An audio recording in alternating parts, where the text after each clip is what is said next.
We all know that crime is out of control.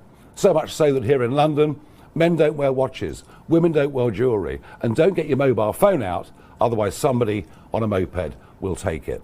Britain is broken and it needs fixing. Nigel Farage speaks out on Sadiq Khan's leadership, says London deserves better. You're not going to believe what Nigel Farage just said about Sadiq Khan.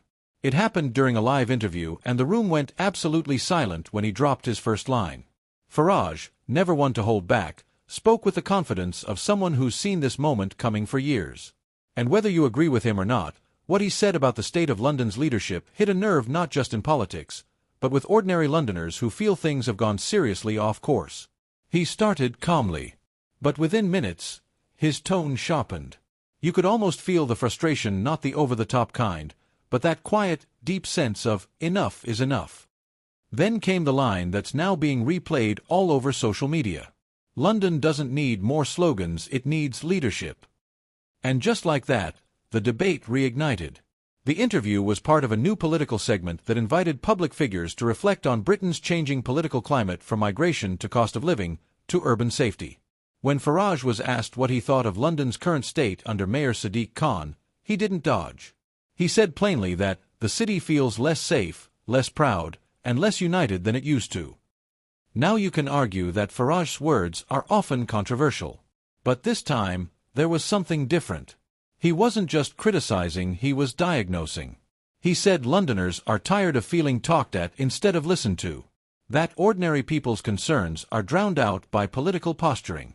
That while politicians debate in echo chambers, families are dealing with rising crime, housing struggles, and an economy that seems built for the few.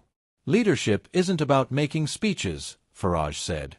It's about making people feel they're seen, that their voices matter again. That line, short, sharp, and deeply resonant, became the quote of the day. Supporters of Farage praised him for saying what most people are thinking but are too afraid to say. One online comment read, "You might not like Farage, but he's right, London deserves better leadership, period." Another tweet added, "We can disagree on policy, but not on the fact that London's gone downhill. The streets don't feel the same anymore." But of course, there were critics too. Khan's defenders accused Farage of exaggerating, calling it a classic populist rant designed to stir division. One Labour MP tweeted, "Nigel Farage has made a career out of blaming others. Sadiq Khan inherited problems from years of Tory neglect and he's working to fix them." Still, what's striking is that even among political insiders, Farage's comments sparked a real conversation not just about Khan, but about what leadership in modern Britain actually means. Sadiq Khan has been mayor of London since 2016, the city's first Muslim leader, a figure celebrated globally for his progressive stance and focus on inclusion. But lately, public sentiment has shifted. The cost of living has soared. Street crime and youth violence remain concerns.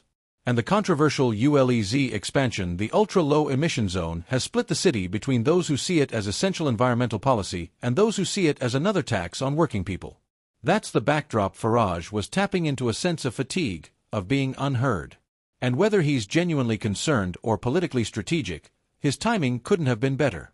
Local elections are approaching, and the battle for Britain's cities, especially London, has never been more emotional.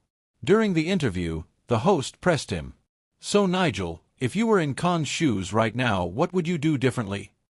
Farage smiled that half-smirk he's known for and replied, "First, I'd listen. Second, I'd admit where things have gone wrong. Leadership isn't about being perfect, it's about being honest." He then pointed out that many Londoners feel disconnected from City Hall and that the growing distrust between citizens and their government is becoming dangerous for democracy itself. If people stop believing their leaders represent them, he said, they stop believing in the system entirely. That comment resonated deeply, because it wasn't just about London. It was about Britain as a whole. Within hours of airing, clips of the interview flooded TikTok, YouTube, and X. Some clips were edited with subtitles like, "Farage finally says what Londoners feel," while others mocked him, calling it another attention grab. But what really stood out wasn't the noise, it was the engagement. Thousands of people, across political lines, began sharing their own experiences of feeling unheard by government. A teacher from Croydon wrote on Facebook, I don't agree with Farage often, but he's right about one thing: London feels disconnected from the rest of us. Meanwhile, Khan supporters pushed back with their own stories about community projects, safety programs, and initiatives that have helped local neighborhoods. They argued that progress takes time, and that criticism without solutions doesn't help anyone. Still, the narrative had already shifted. The soundbite had done its job. Farage's interview became one of those moments that ripple far beyond politics. Because, like him or not, he knows how to frame frustration into a movement. And this time, his message wasn't about leaving Europe, it was about rebuilding trust at home. He ended the interview with a line that summed it up perfectly. London is a world city, it should feel like home for everyone, not a headline about what's gone wrong. It's rare to see Farage end on a note that feels almost reflective. But maybe even he knows this debate isn't about one mayor, one policy, or one city. It's about a nation asking itself who it's really being led by and for whose benefit. So now the question hangs in the air, one that no one in Westminster can easily answer.